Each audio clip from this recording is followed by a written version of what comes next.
अस्सलामुअलैकुम दोस्तों, क्या हाल हैं? ठीक हैं। मेरा नाम है शाहिद इकबाल। आप देख रहे हैं मेरा यूट्यूब चैनल नवाब एकेडमी। तो आज मैं हाज़िर हूँ एक नए कोर्स के साथ। जैसा कि आपको मालूम है कि इस चैनल पर वेब डेवलपमेंट से रिलेटेड कोर्सेज़ करवाए जाते हैं। तो आज मैं एक नए कोर्स के साथ हाज़िर हूँ जिसका नाम है react JS.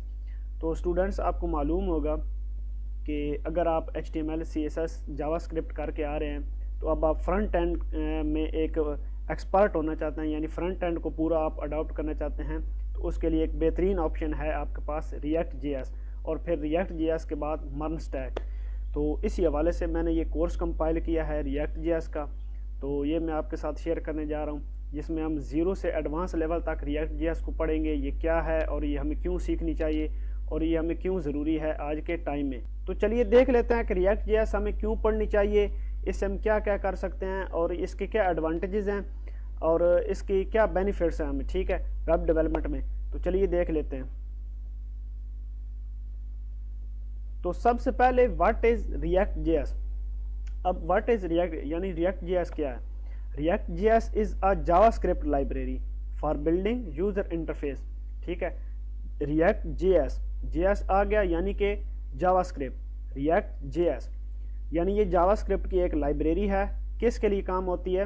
Building user interface, यानी यूज़र इंटरफेस बनाने के लिए। वेबसाइट का जो फ्रंट एंड है, जो यूज़र को दिखाई देता है, यूआई है, यूज़र एक्सपीरियंस, यूज़र इंटरफेस है सॉरी, वो हम इसमें बिल्ड करते हैं। ठीक है, रिएक्ट जेएस में।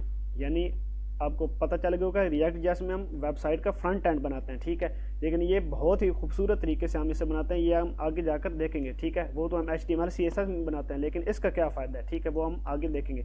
अच्छा जी, it was developed and maintained by Facebook. ठीक है, फेसबुक ने इसे 2013 में डेवलप किया था। ठीक है, उसके उनके सॉफ्टवेयर इंजीनियर थे, उन्होंने इसे 2013 में बनाया था। ठीक है, ये फेसबुक की तरफ से।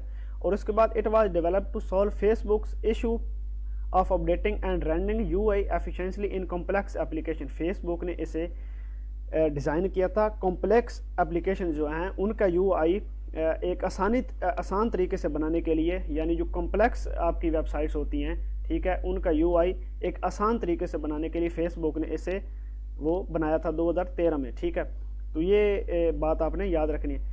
अच्छा जी, अब जो इसका मेन आगे चीज़ है, it follows a component based architecture. ये वो चीज़ है जो रिएक्ट जेएस को रिएक्ट जेएस बनाती है। ठीक है, इसका सबसे बड़ा जो एडवांटेज है वो यही है कि ये कंपोनेंट बेस्ड आर्किटेक्चर है। यानी कि फ़र्ज़ कर ले कि हमने एक पीस ऑफ कोड बना कर रखा, यानी हमने एक हेडर बनाया अपनी वेबसाइट का, एक हमने उसका वो हेडर बना दिया जिसमें हमारे मेन्यूज़ हैं, टैब्स हैं। ठीक है, तो ये हमने एक कंपोनेंट बना कर रख दिया। अब दोबारा से मैंने किसी दूसरे पेज या दूसरी फाइल के लिए एक हेडर बनाना है, तो मुझे दोबारा से हेडर बनाने की ज़रूरत नहीं है, जैसे कि हम HTML CSS या जावास्क्रिप्ट में करते थे कि हम वही हेडर कॉपी करके वहाँ पर लगा देते थे जो हमारा दूसरा पेज होता था। फॉर एग्जांपल, अगर हमारा एक कॉन्टैक्ट अस का पेज है और दूसरा अबाउट अस का पेज है, तो हमें दोनों पर अलग अलग हेडर लगाने पड़ते थे। ठीक है, लेकिन इधर क्या होगा, आप हेडर वो एक ही बना कर रख देंगे, उसका एक कंपोनेंट बना कर रख देंगे, एक कोड का आप वो पीस बना कर रख देंगे। उसी कोड को आप अबाउट अस पर भी इस्तेमाल कर सकते हैं और कॉन्टैक्ट अस पेज पर भी इस्तेमाल कर सकते हैं। ठीक है, आपको अलग से बनाने की ज़रूरत नहीं है। तो ये कंपोनेंट बेस्ड आर्किटेक्चर पर काम करती है रिएक्ट जेएस। ठीक है, तो ये हम आगे प्रॉपर इसको देखेंगे। ठीक है, अच्छा जी, use to build fast interactive and scalable application. ठीक है, इसमें फास्ट एप्लीकेशन यानी फास्ट वेबसाइट बनाई जाती हैं। ठीक है, फास्ट कैसे हैं, यानी इसमें बनाई गई एप्लीकेशंस बहुत फास्ट तरीके से काम करती हैं। ठीक है, क्योंकि इसमें आपकी वेबसाइट लोड नहीं होती। ठीक है, यानी अगर दोबारा उससे कोई डायनामिक डाटा आपकी वेबसाइट पर आया तो वो उससे लोड होने की ज़रूरत नहीं है, वो सिर्फ उतना ही कंपोनेंट लोड होगा जितने पार्ट पर वो चेंजेस आई हैं। ठीक है, आपको पूरा पेज रिफ़्रेश करने की ज़रूरत नहीं है, यानी एक बार आपकी वेबसाइट लोड हो गई तो उसके बाद वो उसको रिफ़्रेश करने की ज़रूरत नहीं है, डायनामिकली डाटा उसमें ऐड होता रहेगा। ठीक है, तो इसी वजह से ये बहुत फास्ट होती है। ठीक है, अच्छा जी, एग्जांपल फेसबुक, इंस्टाग्राम, नेटफ्लिक्स, ठीक है, व्हाट्सएप, वेब वगैरह इसे यूज़ कर रही हैं। अच्छा, उसके बाद आ जाते हैं कि what can you do with react JS. अब रिएक्ट जेएस के साथ आप क्या क्या बना सकते हैं। ठीक है, आपको रिएक्ट जेएस सीखने का फ़ायदा क्या है। ठीक है, इसे सीख कर आप क्या क्या कर सकते हैं। बिल्ड मॉडर्न वेब एप्स, यानी जो मॉडर्न वेब एप्स हैं। ठीक है, पहले जो PHP में इस तरीके से बनती थी वो ज़रा स्लो होती थी इसके कंपैरिजन। तो ये आज के डेट में रिएक्ट जेएस बहुत पॉपुलर हो रही है इसी वजह से। ठीक है, कि कि उसमें हम मॉडर्न ऐप्स बनाते हैं, ठीक है। जैसे कि उसमें create dynamic responsive and fast website, ठीक है। रिस्पॉन्सिव भी होती हैं, डायनामिक भी होती हैं और फास्ट वेबसाइट होती हैं, ठीक है। जो मर्न स्टैक, अगर हम फुल स्टैक वेब डेवलपमेंट में जाएंगे तो फिर मर्न स्टैक यानी फिर बैकएंड में हम एक्सप्रेस जेएस इसके साथ यूज़ कर रहे होंगे, तो ये बिल्कुल एक दूसरे के ये कंपेनियन है, ठीक, एक दूसरे के साथ बहुत अच्छे तरीके से काम करते हैं, ठीक है। अच्छा, एग्जांपल फेसबुक, इंस्टाग्राम, ठीक है। तो जैसे कि एग्जांपल के तौर पर आप ले लें कि आप फेसबुक में एक पोस्ट है या इंस्टाग्राम में एक पोस्ट है, तो आप जब उसको लाइक करते हैं, लाइक वाले बटन पर क्लिक करते हैं, तो वो पूरा पेज रिफ्रेश नहीं होता, ठीक है। इसके ऑपोजिट अगर आप जावास्क्रिप्ट में वेबसाइट बनाएंगे, एचटीएमएल में वेबसाइट बनाएंगे, तो कोई भी बटन आप प्रेस करेंगे या उस क्लिक करेंगे तो वो आपकी पूरा पेज रिफ्रेश हो जाएगा, ठीक है। लेकिन यहाँ पर वो सिर्फ उतने पार्ट पर ही चेंजेस आएंगी, यानी अगर आपने लाइक पर क्लिक किया तो वो लाइक का काउंटर इंक्रीज हो जाएगा, ठीक है, यानी उसमें चेंजेस आएगी, पूरी वेबसाइट लोड नहीं होगी, ठीक। तो इसलिए ये बहुत फास्ट तरीके से काम करती है। अच्छा, इसके बाद डेवलप इंटरेक्टिव यूज़र इंटरफेस, ठीक है, यानी इंटरेक्टिव तरीके से आप यूज़र इंटरफेस को बिल्ड कर सकते हैं, ठीक है। अच्छा, build mobile apps with react native. अब रिएक्ट जेएस के बाद इसकी मोबाइल एप्लीकेशन बनाने के लिए एक और इसकी लाइब्रेरी है रिएक्ट नेटिव, ठीक है। रिएक्ट नेटिव में आप मोबाइल एप्लीकेशंस बनाते हैं, वो भी एंड्रॉयड और आईफोन दोनों के लिए, ठीक है। वरना आपको पता है कि आप अगर मोबाइल के लिए, एंड्रॉयड के लिए बना रहे हैं मोबाइल ऐप, तो उसमें आप जावा सीखनी पड़ती है, ठीक है, और दूसरी फ्लटर सीखनी पड़ती है iOS के लिए, ठीक है। तो यहाँ पर आप रिएक्ट नेटिव में दोनों तरीके से बना सकते हैं। अब रिएक्ट नेटिव जब आप रिएक्ट जेएस सीख लेते हैं तो आपकी ऐसा समझिए कि 60 to 70% आपकी रिएक्ट नेटिव भी कवर हो जाती है, ठीक है।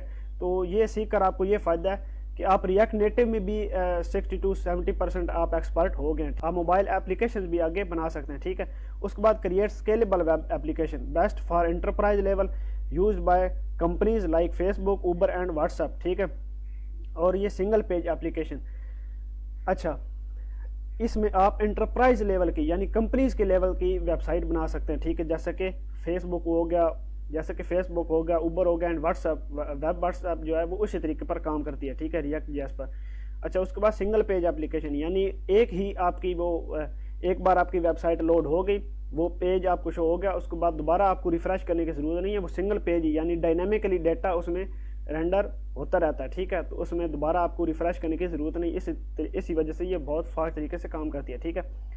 उसके बाद आ जाते हैं जी कि how does react JS work, ठीक है, ये काम कैसे करती है। रिएक्ट जेएस अब डिफरेंट क्यों है दूसरों से, ठीक है। सबसे पहली चीज़ इसमें JSX है, जावास्क्रिप्ट XML, ठीक है, ये हम आगे पढ़ेंगे प्रॉपर। अच्छा, ये क्या है कि आप जावास्क्रिप्ट और HTML दोनों को एक साथ लिख रहे होते हैं, ठीक है, अपने कोड में एक साथ लिख रहे होते हैं। पहले हमने ये देखा था कि हम HTML अलग लिखते हैं, ठीक है, अपनी HTML की फाइल में, और जावास्क्रिप्ट हम अलग लिखते हैं अपनी जावास्क्रिप्ट की फाइल में, या अगर उन दोनों को लिखना भी होता था वो स्क्रिप्ट टैग से हम उनको डिफरेंशिएट करते थे। तो यही चीज़ इसको खूबसूरत बनाती है रिएक्ट जेएस को, ठीक है। उसके बाद वर्चुअल डॉम, जैसा कि डॉम आपको मालूम होगा। अच्छा, मैं ये अज्यूम करके चाह रहा हूँ कि आपने HTML की बेसिक, CSS की बेसिक और जावास्क्रिप्ट की बेसिक कवर की होंगी, ठीक है। तो मैं ये अज्यूम करके चल रहा हूँ, तभी आप रिएक्ट जेएस सीख सकते हैं, वरना अगर आपने पहले नहीं सीखी तो मेरे चैनल पर ये तीनों चीज़ें हैं, आप पहले उनके बेसिक जाकर सीख लें, ठीक है। अच्छा जी, virtual DOM, document object module, यानी जो आपका पेज होता है, जो आपका HTML का स्ट्रक्चर आपको ब्राउज़र पर नज़र आ रहा होता है, वो ही होता है आपका डॉम, ठीक है, डॉक्यूमेंट ऑब्जेक्ट मॉड्यूल। तो हम उस डॉम में चेंजेस कर रहे थे जावास्क्रिप्ट की मदद से, ठीक है, यानी हमने वैल्यू गेट की, डॉक्यूमेंट डॉट क्वेरी सेलेक्टर, हमने कोई टैग गेट किया, फिर उसमें हमने जावास्क्रिप्ट के ज़रिए चेंजेस की और फिर उसमें वैल्यू सेट कर दी, यानी जावास्क्रिप्ट की मदद से हम अपने डॉम को चेंज कर रहे थे, ठीक है। यानी अपनी वेबसाइट का जो है मेन पेज है, फ्रंट एंड जो स्ट्रक्चर है, हम उसको चेंज कर रहे थे जावास्क्रिप्ट की मदद से। अब यहाँ पर क्या है, वर्चुअल डॉम, यानी ये असल डॉम की एक कॉपी बनाकर रख लेगा, जिसे ये कहता है वर्चुअल डॉम, फिर उसमें वो चेंजेस करता है, ठीक है। तो ये भी बहुत अच्छे तरीके से इसे काम करता है, इसी वजह से आपका पेज रिफ्रेश नहीं होता, ठीक है। कंपोनेंट बेस्ड आर्किटेक्चर, जैसे कि मैंने आपको बताया कि हम बिल्ड स्मॉल रीयूजेबल कंपोनेंट, यानी हम छोटे छोटे पीस ऑफ कोड बनाकर रख लेते हैं, बाद में हम उसे यूज़ करते हैं, ठीक है। स्टेट एंड प्रॉप्स, ये हम आगे देखेंगे स्टेट एंड प्रॉप्स क्या है, ठीक है। प्रॉप्स हम डेटा भेज सकते हैं नीचे कंपोनेंट्स में, और स्टेट क्या है, जो हमारे डेटा को होल्ड करके रखती है। अभी हम इन पर बात नहीं करेंगे, ये जब हम अपने लेक्चर पर उस पहुंचेंगे स्टेट एंड प्रॉप्स पर, तब मैं इसके बारे में आपको बताऊंगा, ठीक है। वन वे डाटा बाइंडिंग, ठीक है, यानी डाटा का फ्लो आपका एक डायरेक्शन में होता है, ठीक है, आपको मुख्तलिफ वो चीज़ें नहीं करनी पड़ती, तो ये भी हम आगे जाकर इसकी देखेंगे। अच्छा जी, उसके बाद के रिएक्ट जेएस को सीखने के लिए आपको किन किन चीज़ों की ज़रूरत है। तो सबसे पहले आपको बेसिक HTML आनी चाहिए, टैग्स आने चाहिए, एट्रीब्यूट्स आने चाहिए, ठीक है। सीमेंट ये आपने अगर जावास्क्रिप्ट तक की है तो ये आपको पता होंगी, ठीक है। बेसिक नॉलेज ऑफ CSS यानी कास्केडिंग स्टाइल शीट का आपको पता होना चाहिए। बेसिक उसमें क्लासेस क्या है, ID क्या है, सिलेक्टर क्या है, CSS flex box, media query वगैरह, ये आपको मेन कंसेप्ट आने चाहिए, ठीक है। अच्छा, उसमें वो रिस्पॉन्सिव डिज़ाइन कैसे बनता है वो भी आपको पता होना चाहिए, वो मीडिया क्वेरी से बनता है, ठीक है। इसके बाद जावास्क्रिप्ट फंडामेंटल्स, जावास्क्रिप्ट के भी आपको बुनियादी तस्वुरात होने चाहिए, जैसे कि वेरिएबल हो गया, ठीक है, डाटा टाइप्स होगी, डॉम मैनिपुलेशन होगी, जैसे कि मैंने बताया। और फिर जो जावास्क्रिप्ट का एडवांस वर्जन है ECMAScript 6, ठीक है, उसका भी आपको पता होना चाहिए। उसमें आपको क्या चीज़ें पता होना चाहिए, आपको एरो फंक्शन पता होना चाहिए, रेस्ट ऑपरेटर पता होना चाहिए, ठीक है, एसिंक अवेट एंड प्रॉमिस पता होना चाहिए, इंपोर्ट एक्सपोर्ट हम फाइल कैसे करते हैं, फैच API, ठीक है। इन चीज़ों का आपको बेसिक नॉलेज होना चाहिए जावास्क्रिप्ट में। अगर आपने ये चीज़ें नहीं सीखी तो सबसे पहले इन चीज़ों को आप अच्छे तरीके से कवर करें, उसके बाद रिएक्ट जेएस सीखें, वो आपकी आसान हो जाएंगी। तो अगर आपने ये चीज़ें कवर नहीं भी की या आपको भूल चुकी हैं तो हम रिएक्ट जेएस में ये साथ साथ कवर करते जाएंगे, ताकि आपको वो भी आपकी रिवीजन हो जाए, HTML की भी, CSS की भी और जावास्क्रिप्ट की भी, ठीक है। तो उसके बाद आ जाते हैं कि आपको किन किन चीज़ों की ज़रूरत है रिएक्ट जेएस को सीखने के लिए, रिएक्ट जेएस में काम करने के लिए, रिएक्ट जेएस में वेबसाइट या एप्लीकेशन बनाने के लिए आपको किन किन चीज़ों की ज़रूरत होगी। सिर्फ 2 चीज़ों की ज़रूरत है। सबसे पहले तो कोड एडिटर। अगर आपने HTML CSS जावास्क्रिप्ट किया तो आपको पता होगा VS कोड एडिटर क्या है और दूसरे कोड एडिटर क्या है। मैं इस कोर्स में VS कोड इस्तेमाल करने जा रहा हूँ और मैं यही इस्तेमाल करता हूँ ज़्यादातर। आप कोई भी मुख्तलिफ कोड एडिटर इस्तेमाल कर सकते हैं, ठीक है, लेकिन मैं VS कोड को ही यूज़ करूँगा, ठीक है। उसके बाद हमें Node.js। अब Node.js ये क्या है, एक रन टाइम इन्वायरमेंट है। ये भी हम जब इंस्टॉल करेंगे तब मैं इसकी डिटेल आपको बताऊंगा, ठीक है। तो इन दोनों चीज़ों की हमें ज़रूरत होगी अपने रिएक्ट जेएस में काम करने के लिए, रिएक्ट जेएस में अपनी वेबसाइट बनाने के लिए, या रिएक्ट जेएस में हम अपने जो लाइव एप्लीकेशन होती हैं उनको बनाने के लिए हमें ये इन 2 चीज़ों की ज़रूरत होगी, ठीक है। तो ये थी इंट्रोडक्शन एक छोटा सा रिएक्ट जेएस का। ये इसकी पहली वीडियो थी। हम दूसरी वीडियो में रिएक्ट जेएस को मुकम्मल इंस्टॉल करेंगे अपने पीसी में और बाकायदा से उसमें काम करना शुरू करेंगे और अपनी रिएक्ट जेएस की जर्नी को शुरू करेंगे, ठीक है। तो आई होप ये इंट्रोडक्शन आपको समझ आ गया होगा। तो नेक्स्ट वीडियो से हम इंशाल्लाह रिएक्ट जेएस को प्रॉपर सीखने जा रहे हैं। तो थैंक यू वेरी मच। अल्लाह हाफिज़।